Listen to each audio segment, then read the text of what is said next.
what is the sweet spot in terms of like how much do you think is the sweet spot where you know you've made enough in terms of like not enough because you always want to make more in life, but is it 30,000? Is it 20,000? What's that spot? What, a year or a month? No, a month. A month. Once again, it depends where you want to live.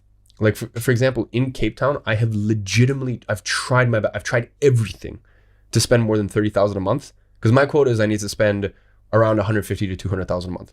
Like I force myself to spend it, because for me, basically I spend 20% of everything I make, and it just so happens I'm in a very blessed part of my life where I make over 10 million a year. So I force myself to spend 20% of everything I make. So as I said, when I'm in Cape Town, I've tried my absolute hardest to spend more than 30,000 a month. It's impossible. So my point is, you could go, like, for example, let's say you live in Cape Town. And by the way, I speak about Cape Town a lot because I have a house there. Your place could be anywhere in the world, like wherever you find as a sanctuary. Like Bali is another example. Yeah. It's very hard. Like, it's different when you're visiting there. Like I'm going to Bali next week. Every villa I'm staying at is like, $2,500, $3,000 a night. But that's because it's a villa, I'm renting it, right? If you take those same places and you take a 1-year lease, you're gonna be spending, the equivalent of, let's say, 400 a night, right? So the point is, find wherever your sanctuary is.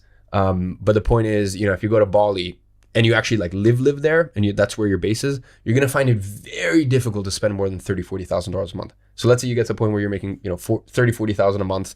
Obviously, bear in mind taxes, this, that, whatever your tax situation is. And you could not live more like a king in a certain place. Whereas if you come to London, like, dude, when I come to, like, some people think it's ridiculous. They're like, oh, how do you spend like, let's say 30K on a weekend? It's pretty easy, honestly. You do a bit of shopping, you go out, some dinners, you stay in a hotel. If you're staying, in a nice hotel in London, it's going to cost you